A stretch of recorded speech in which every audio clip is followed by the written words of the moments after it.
Okay, welcome everyone to episode 32 of the Academy of Management's Origin series, the series where we bring you the backstory to Academy of Management review papers, what's gone on in the authors' heads, how they've evolved their ideas, developed them, and ultimately got them accepted to be published in the Academy of Management Review. In this series, or in this episode, episode 32, we're going to be discussing the backstory to the paper, Uncertain Learning Curves, Implications for First Mover Advantage and Knowledge Spillovers. And so chatting with me are the three authors of this paper, Michael Leiblein, Chen and Hart Posen. And I'm going to ask them briefly to just introduce themselves, who they are, where they're located, a little bit about their research identity. And I just want to note that they did make a specific reference on the paper that this order of authorship is totally random. They each contributed equally to this paper. And so I'm going to allow them to pick and choose in what order they want to introduce themselves as we get into this paper. Oh, now we're going to have a complex model. We'll see who jumps in. Michael? I'm going first. No, you're not. I'm going first. The best looking guy goes first here. Thank you. Yeah, this I'm is not Hart open Posen. source. I am professor of management at the University of Wisconsin. I do work on models of learning and their implications for strategy and entrepreneurship. And in fact, before spending, I actually got into this profession in middle age. I went back to grad school in my 30s. And so I was an entrepreneur in retail and tech before going back to grad school and doing something that is a heck of a lot more fun. This. What about you, John? Yeah, I'm John Chen. I'm at the University of Florida. I've been doing this kind of work that we have in this paper for most of what I do. Behavioral theories applied in different, contexts. And I too was an engineer, non-academician prior to my role now. And I was, in wireless engineering. And after a long time, I'm starting to come back to my roots. And so that's some of my new work. That's not like this, but it's some stuff I'm really interested in. Cool. Thank you, John. What about you, Michael? So my name is Michael Leiblein. I'm at Ohio State University. Most of my work is in the area of competitive strategy and strategic management. I've been focused a little bit lately on fundamental issues that identify whether a decision is or is not strategic, as well as this interesting stream of work Hart, John, and I have had on uncertain learning curves or behavioral real options, however you want to think about it.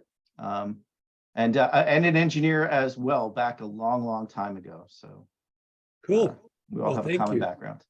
So one of the things to note about this paper is that it is a formal modeling paper. And, we've seen a few more of these arise. I think under Jay Barney sort of reopened the door that we would invite more of these kind of papers and hopefully see a few more. And we're now starting to see them come to fruition or come to be published in AMR. So that's one of the things I want to just make note of as we get into this. And I think it's particularly valuable to speak a little bit about the evolution of a paper that is a formal model, that has a formal model embedded within it, because it could be somewhat different to what other people view or see as a typical AMR paper. But before we get into some of that background, can you sort of give us a sense of, well, what is the essence of the paper, the sort of elevator pitch or the explanation of what's going on in this manuscript? Yeah, I'm happy to take that, Greg. So for strategy scholars and more large, this idea of learning curves are important. And this idea of a learning curve in strategy goes back to Mike Spence, who wins a Nobel Prize for different work, to Marvin Lieberman, to Pankaj Ghemawat. So really well-known scholars in strategy. And the idea, of course, is you enter early to move down the learning curve to gain an advantage before rivals enter. and you're willing to take short-run losses because there are long-run gains. It's a very classic kind of strategy story. And our starting point is really the recognition that in that work, those decades of work, there's this implicit assumption. And the implicit assumption is learning curves are deterministic and known by managers. And this is a very odd assumption, which, we've been reading this literature for years, didn't really recognize that it was being made, or recognize it was being made, but didn't recognize why it was important. And, it's an odd assumption because in a very different body of work on learning curves, the work that comes out of, Linda Argotti and colleagues, right? The fundamental story in that work is, boy, these things are highly uncertain. It's really hard to know what learning curve you're on. And she shows tremendous data and evidence of, even within the same firm, different learning curves across plants in the same firm doing the same thing. And so learning curves, she says, are these highly uncertain things. And so what we've tried to do here is to bring together this idea of uncertainty in learning curves and its strategic implications. And by thinking about different kinds of uncertainties in the learning curve, we saw there are certain kinds of uncertainties that makes the Michael Spence, Marvin Lieberman argument, enter early, take a loss, so you have long run gains, makes that argument stronger. But there are other kinds of uncertainties that actually gives you the opposite. You are better off waiting when there's uncertainty. So uncertainty plays a very, very interesting role in this story of early mover advantage that for decades we've been taking for granted or overlooking. So one of the first things I learned when I did an MBA program was the idea of learning curves.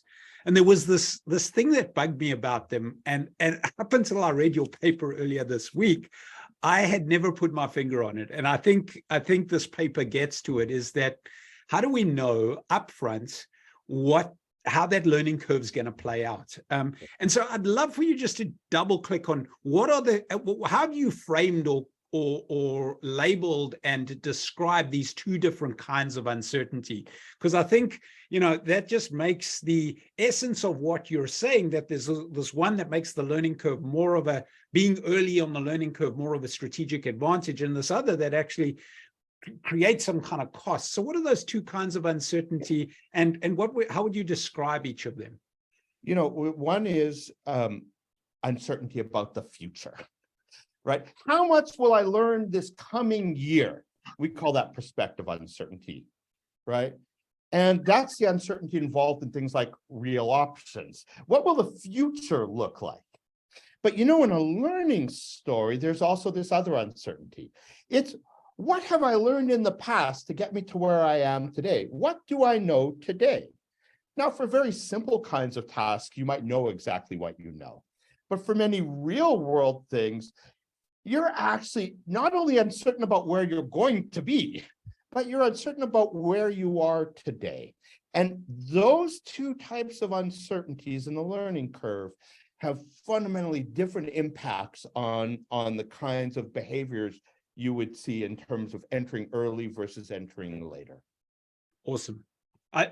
So I think that frames it up really, really nicely. So who's this paper targeted towards? And I'd love to know, from a scholarly perspective, who do you think of as being the people to initially pick up and read it, and who might be more sort of on the periphery or find interesting from it? And then even from a, how or where or when might it evolve into actually being part of discussions in MBA classes or exec ed courses? How do you think it could get into those? So I'd love to know sort of the multiple audiences and how we might reach those audiences.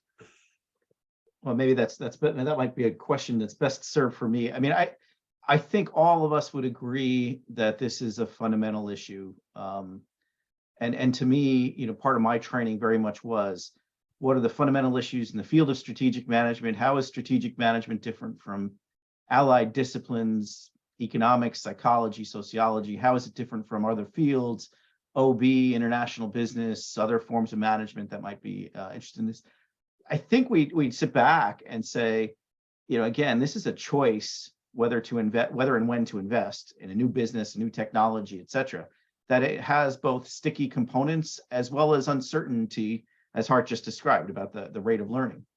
And these kinds of decisions, I mean, this is references back to Pankaj's book Commitment, are core to understanding strategy in his view, in some of my work, on what makes decisions strategic. It's also an element of that. So in a sense, I think we'd say that, or I think we'd believe that anyone curious about foundational topics in strategic management and their future evolution would find this paper interesting at a high academic level. But what we really do is, is speak to specific strands of that literature. I mean, so I think in some sense the paper really sings to scholars. Hart, you can hum a little bit now if you want to sing. You don't want to hear what I might. You don't want to hear that. But the paper really sings to scholars interested in learning, scholars interested in early mover advantages, others interested in thinking about how we would extend real options logic from a calculation to something that might lead to heterogeneous outcomes. So when I think of it that way, I mean, people who are interested in learning curves are likely to find this interesting because it helps us understand the sources and implications of different learning curve uncertainties and how those different forms of uncertainty affect action and affirm conduct and performance.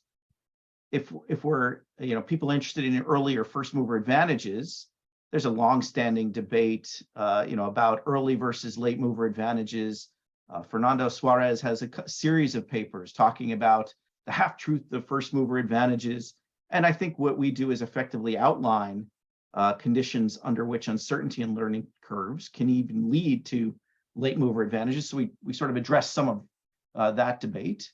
And then I think, as I mentioned, for real options, I think people interested in real options may find this interesting as we show how these different forms of uncertainty affect option value. So it's no longer just a calculation translating perceptions of uncertainty to a choice, but as Hart mentioned, with perspective and contemporaneous uncertainty, we're now starting to understand why different individuals might perceive the world differently, react differently, and then maybe enjoy different we might observe different forms of heterogeneity emerging.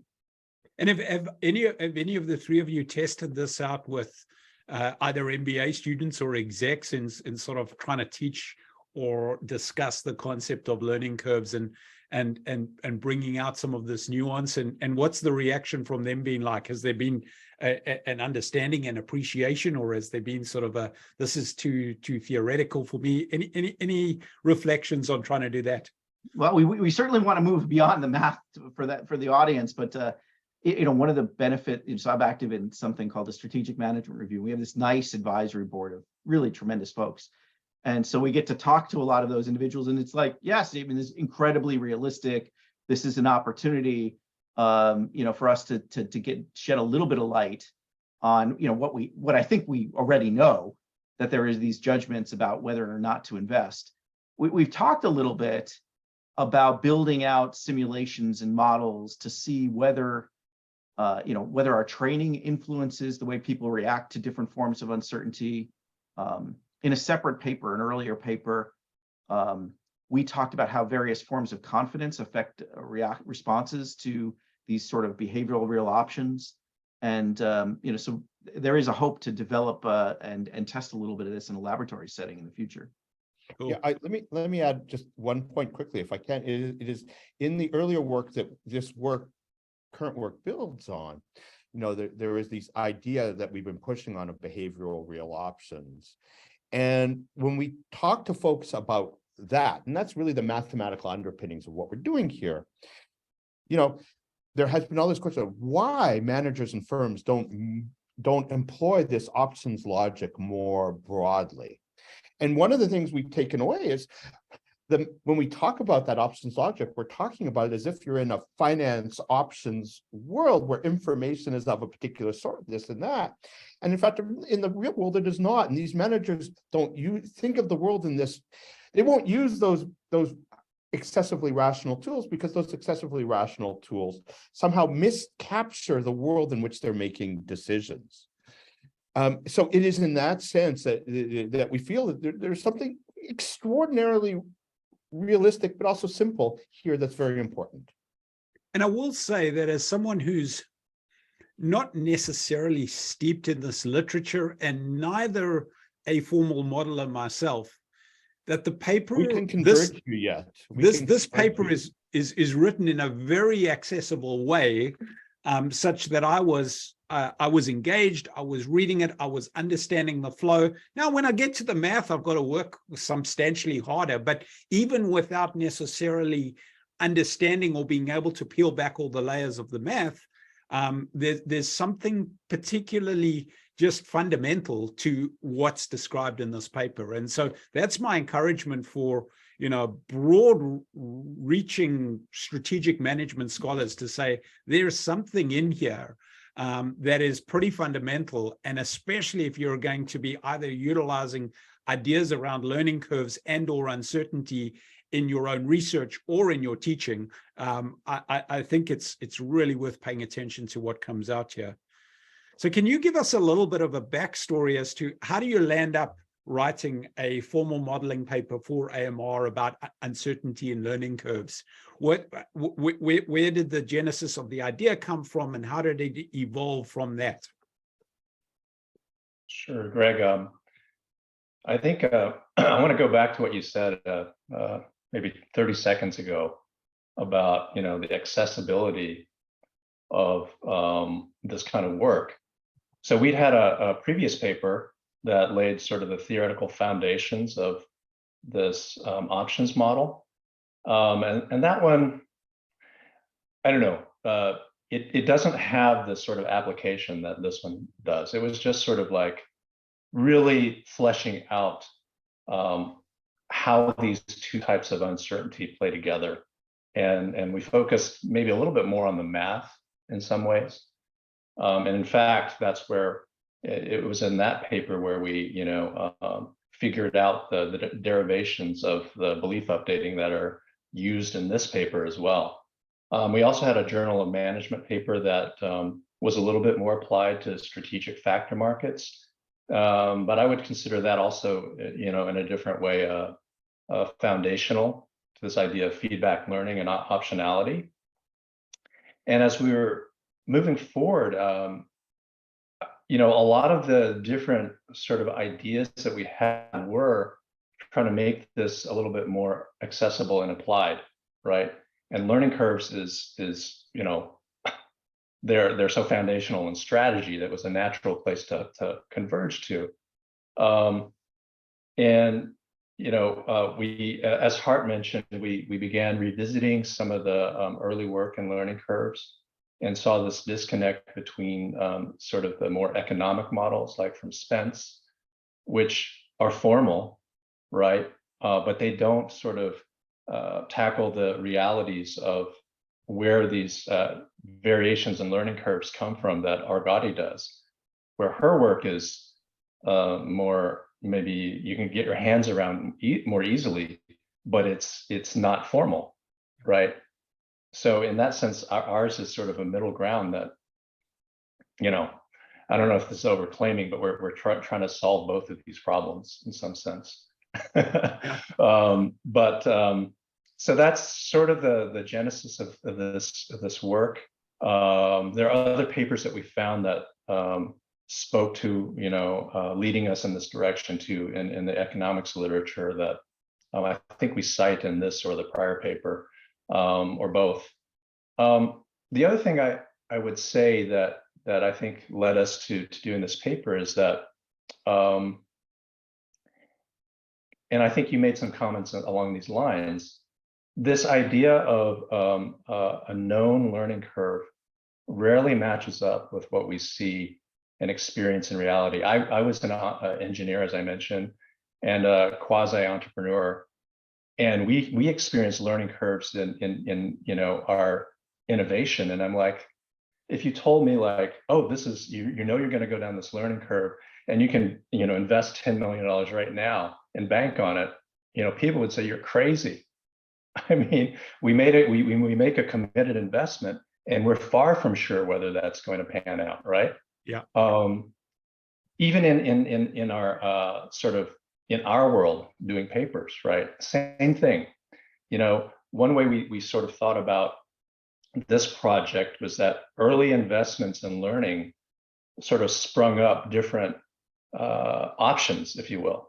options for future projects. And Greg, I'm sure you've experienced the same thing, right? Early investments in some sort of foundational knowledge lead you to say, oh, we could do any one of these 4 or 5 different projects. Yet once you commit to one of them, I think it's fair to say that having that paper accepted is not a sure deal. Yeah.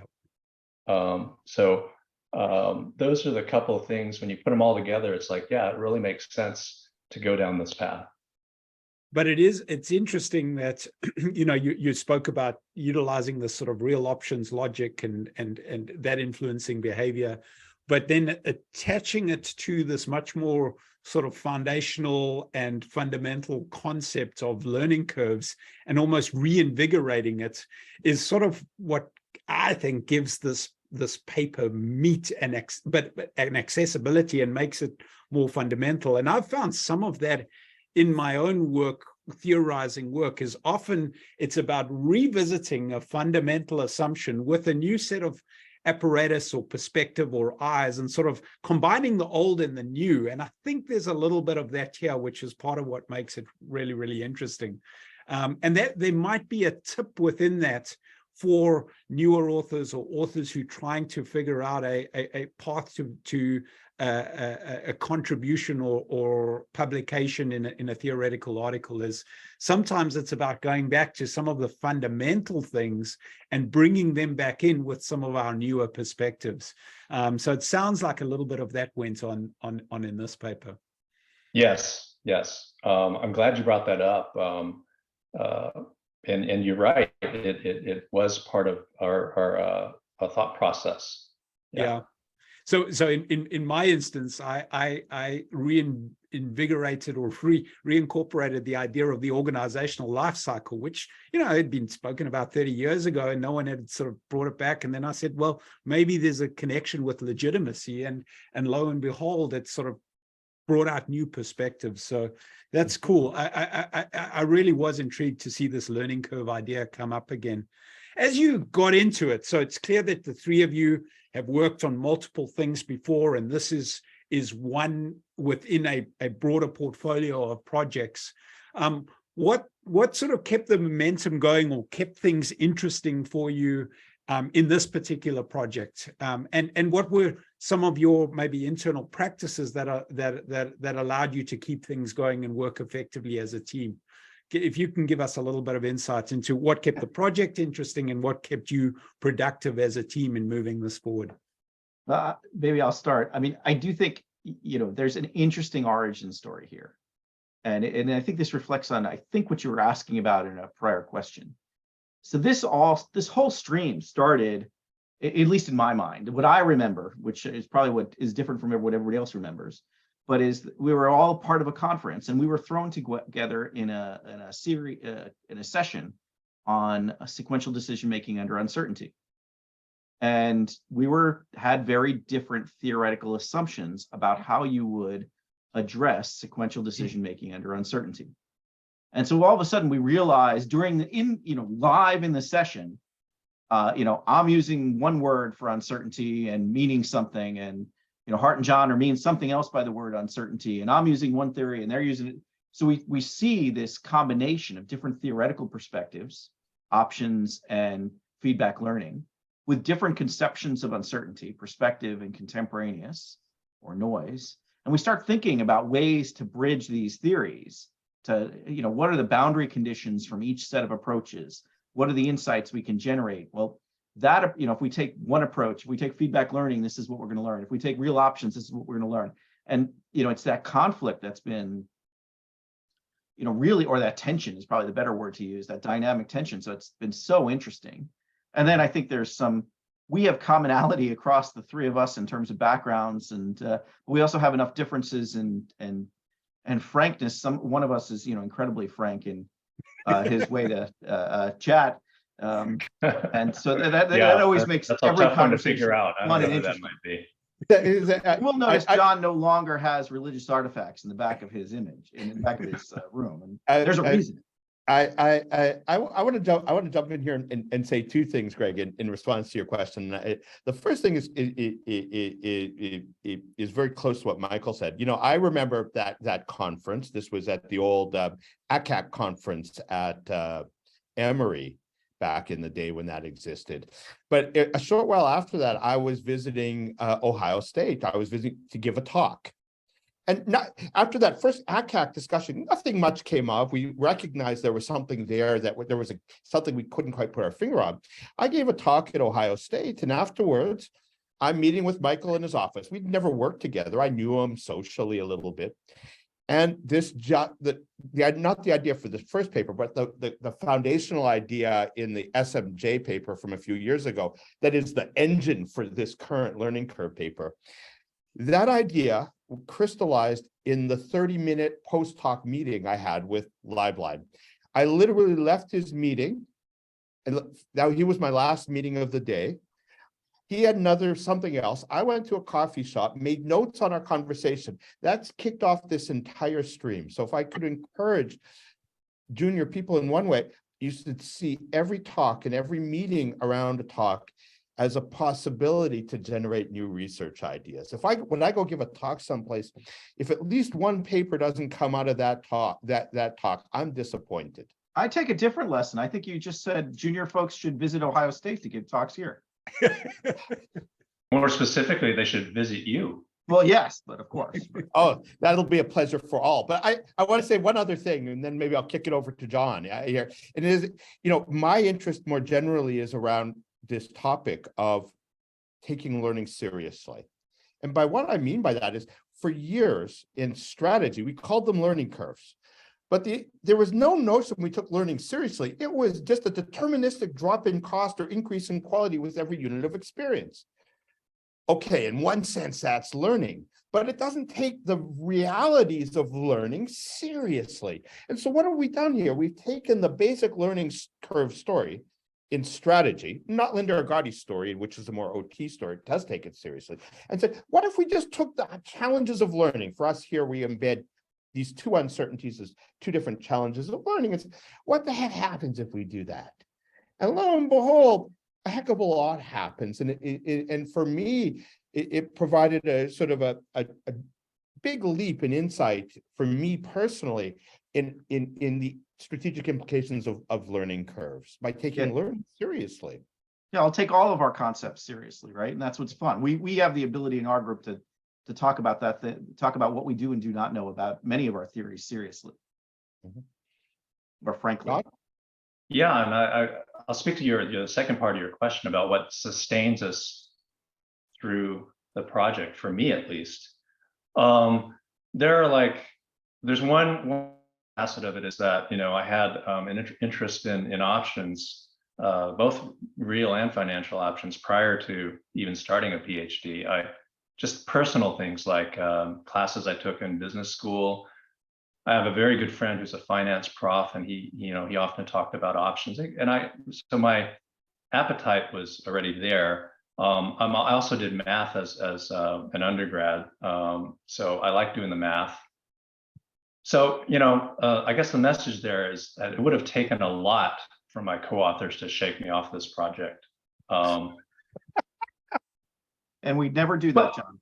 But I'd never do that. I can't speak for Hart. I would never do that. But let me finish. So they, honestly though, they never really tested that boundary, because we do work quite well together. We have complementary strengths and perspectives, and none of us really get chips on our shoulders that easily and just hold grudges. I mean, if I might get a little bit personal, and it's worked great. So can you talk us through, and this probably requires you to think back a little bit, but how do you assemble a conceptual paper that relies on a formal model? What does, and working in a team? So there's three of you. You've got you're trying to get a manuscript out that's got a formal model in it.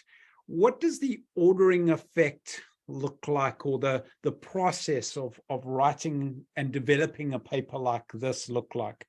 And And I'm trying to untangle, in particular, Rich McAdock has written quite nicely an editorial on okay, well, what are we looking for in AMR when it comes to these? But I think the back process of what does the process of developing a paper like this look like would be incredibly interesting. And I'm talking about getting down to the sort of like fundamental step by step. If you think about it, do you write the intro first and come up with the framing, or do you go to the model first and make sure you can get that tweaked and worked out, or what does the process look like? Can you give me a sense of that? So, I'll take the first crack at it, because most of my work are formal models. But yeah, and you've had a few AMR papers, I think, Hart. I have 4 model papers in AMR at the moment, either out or forthcoming. When that window of opportunity emerged finally after many years of AMR being not really a home for theory built using models, and this is actually where it's saying a model is a way of modeling, whether it's analytical or computational, or is a way of building theory. It's a way of building theory. So just to get back to your point, we started with the end in the following sense. What did we want to say? A paper that just said that what Michael Spence and Marvin Lieberman said about learning curves and early mover advantage is right, and a model that shows, yeah, it's right, is an uninteresting paper and unpublishable in AMR, and for good reason. So it had to be that if we're going to incorporate uncertainty in the learning curve the way we do, it had to say under some conditions the opposite. Now, we already understood our model because we worked on two papers with this model already, the core of the model already. We knew that we could play the model in our heads, right? We know what it'll generate. So really what we wanted to say about learning curves and uncertainty and how it changed the conventional wisdom of early versus late came right at the beginning, right? It's like anything else, right? You wouldn't go collect data on something if you had no sense of what you wanted to say. And a model is doing good modeling work is like that as well. Happy for I would just add, I actually think it started in some sense it starts before that with your education. If you're really taking, so a phrase that was used earlier is taking a concept seriously or taking a theory seriously. So and the three of us I think are inclined to do this for a variety of reasons. But you take any set of theories and let's take them seriously. And can I write it down? Can I graph it out? Can I, so can I be more precise than the verbal? I mean, there's nothing wrong with verbal theory. That's actually highlighting a bunch of limitations in in the analytics. But if we could write or graph something out and say what doesn't quite jive with what we're hearing from a business practice advisory board or executive MBA students or whatever, then I think, okay, now how do we adapt that? And then I think that's when we jump into what Hart just shared, right? And that's how we sort of knew very early on what the basic insight was what we expected the basic insight to be.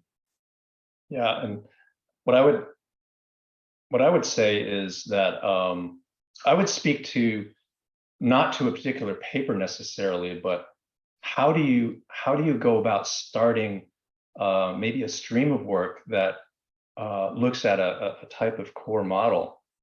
And so, I don't have as much experience as my colleagues here, but I've found in my experience that those are good things to have when you invest up front in a core model, and it's got a parallel in data, right? You don't want to collect data and have that just be for one paper particularly if it's a very painful process. And I think there's an analog for models too, where that the shape of the sort of the pace looked different in the first paper because we knew less about the model. A lot of the work was really trying to understand sort of the basic elements of that model and how can we structure it well so that it provides dividends going forward, right? Which is kind of a theme in this work, and also in another paper that Hart, I and Dan Elfenbein have been on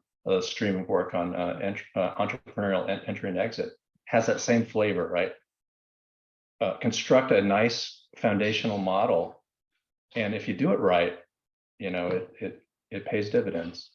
Yeah, we chatted with a bunch of folks too. I think that was, maybe that's, you asked about process. So I was actually gonna bring that up, Michael, because in your acknowledgements, there is a lot of people mentioned, and it seems like the development of this paper was not in a vacuum or in isolation, but much more of a social process.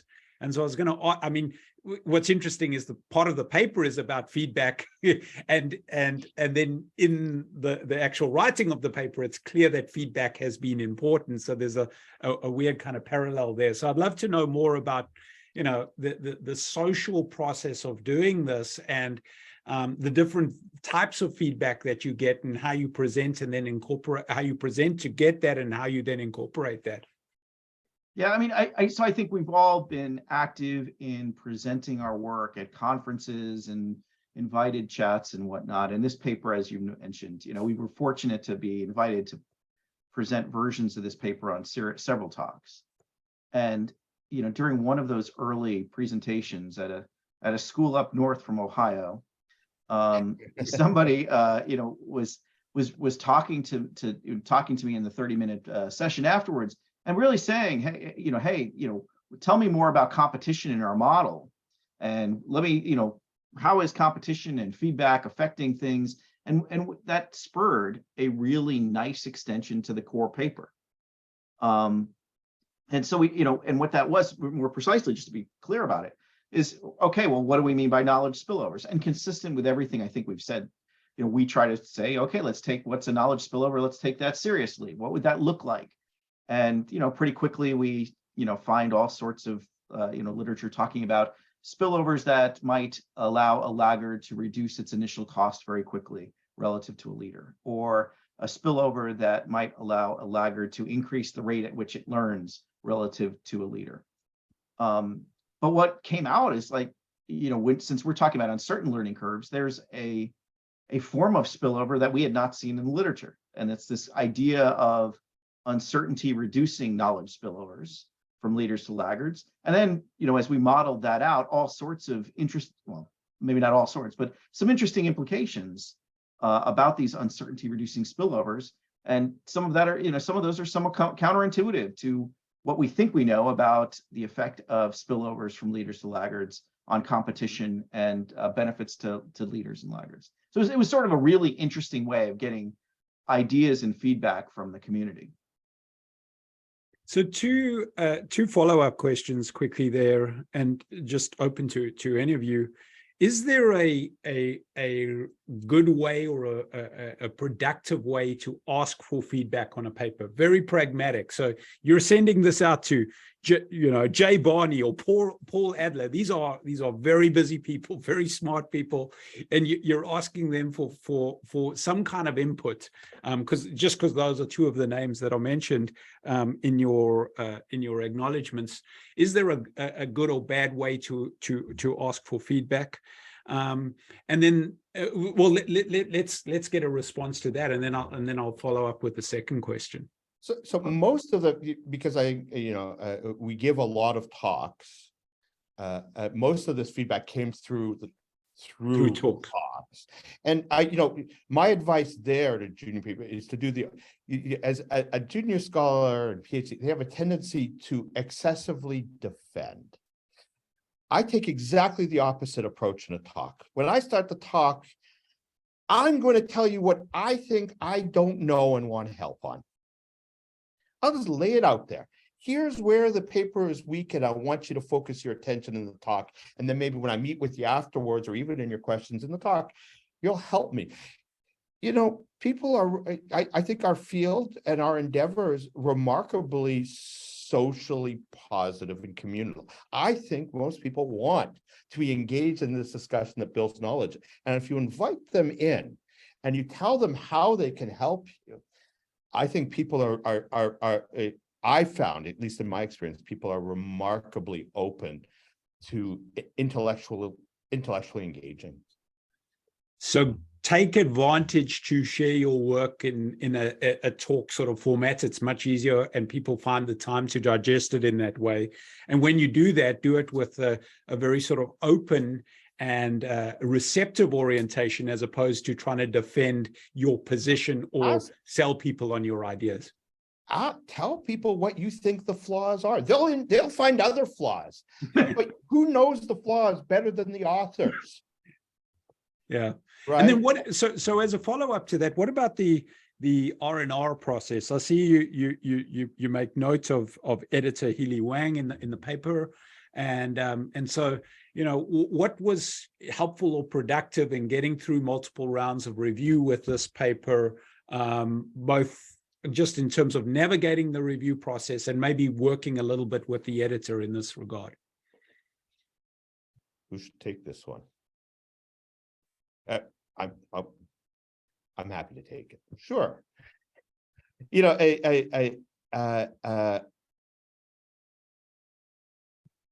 The review process at AMR has been just excellent. It's another thing about being open, right? It's easy to think, boy, what's wrong with those folks that they don't understand? But often the problem with the questions in the review process are, one should take it, why don't they understand what I'm arguing? What is wrong with what we communicated? And I think the three of us together as a team share this view that if the reviewers or editors see something that doesn't make sense to them, there's a decent chance it's something we did wrong, and being willing and open to do that. And we got very lucky in this paper. And in fact, for me, my experiences at AMR across other papers, universally good quality feedback that made substantial changes to the paper, changes in how we thought about the different kinds of uncertainties, changes in how we thought about competition, extending the model in various ways to different technologies. All of this came through the reviewers in the process. And I think it made the paper tremendously better. But one other point, sort of in your question, but sort of not, is I was teaching a PhD seminar. Russ Koff and I co-teach a strategy PhD seminar here at Wisconsin, and this paper was in the seminar 2 weeks ago. And the students around the table asked, well, what did it look like in the beginning? So I dug out the initial submission. And I put it up on the big screen, and they read the introduction. And what they find, the introduction changed very little. And this is very, because it said, we talked about the process of getting us there, and you've pulled us through that process. It said, boy, that core idea on the contribution was there at the very beginning. We didn't have to fight about, was there a contribution? Right. And so that persisted. But boy, the rest of the paper, and you said how well we communicated these complex ideas in this paper. A lot of that credit goes to the reviewers who really pushed us to do better. Good. So where to next? Like, what do you hope the impact of this paper will be in terms of influence on potentially future theory, or maybe actually empirical research, or even a practice or policy? What's the sort of, what would you like to see as the sort of next utilization of the ideas in this paper? Well, we already started on something you mentioned about sort of policy implications. One of the interesting policy implications could actually be in sustainability of green technologies. And well, let me explain that a little bit. So we've been actually working with a new friend in our modeling team, Mike Lennox, who's done a lot of work on sustainability, a lot of great work. And Michael and Hart are more familiar because they know the early history of this association, and I came on a little bit later, but it's really exciting because I think the idea of uncertain learning curves has rich applications to this idea of green technologies versus existing technologies, and it hasn't really made it there yet in that domain. But as one sort of teaser, right? Uncertainty in the learning curve, and the learning curve can actually increase adoption of green technologies under certain conditions, which is not something you really think about, right?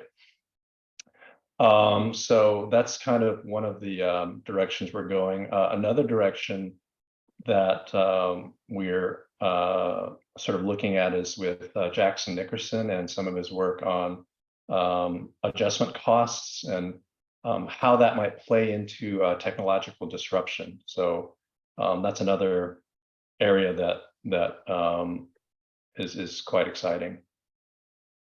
Cool. Anything else? Any other sort of puns to get your ideas or work out there, or sort of encourage others to sort of feed them with potential sort of tidbits? You know, I think for a long time, look, I'm a student of Dan Leventhal, so you know my view on computational models and the role of modeling in theory building, and I do hope that our efforts to bring this to an AMR audience, which is not a low-cost effort on our part to do it, and maybe it's a high-reward effort, but part of the reason for doing that is to say that, look, all theory should not be formal models. Absolutely not. But for certain types of questions, in certain types of ways, there's a very, very important role for formal theory development.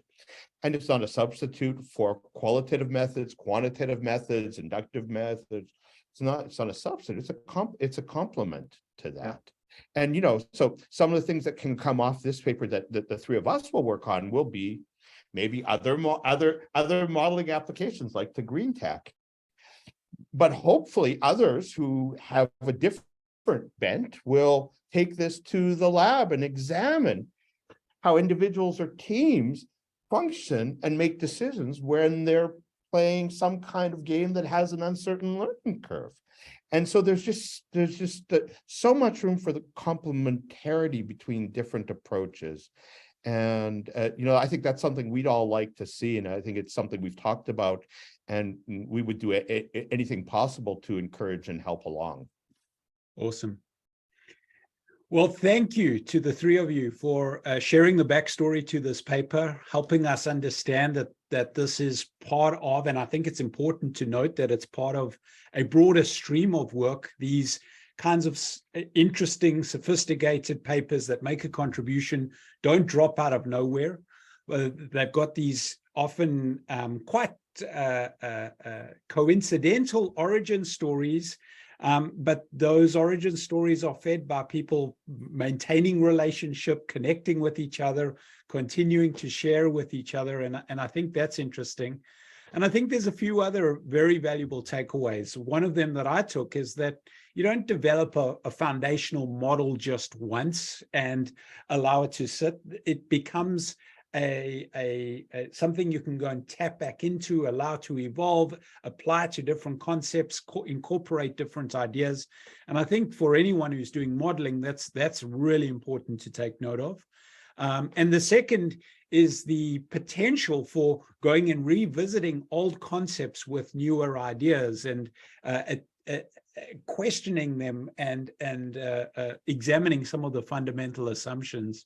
And then thirdly, just the recognition that this is a social process. We've got to get out there and share our work and do it in an undefensive, kind of open, receptive way in order to allow it to evolve. So fascinating learning and insights and perspectives. Thanks for being part of the AMR Origin series, and please continue to contribute your great work to AMR. It's been fascinating talking to the three of you.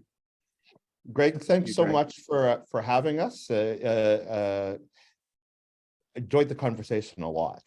Awesome. Great job. Yes. Thanks. Good.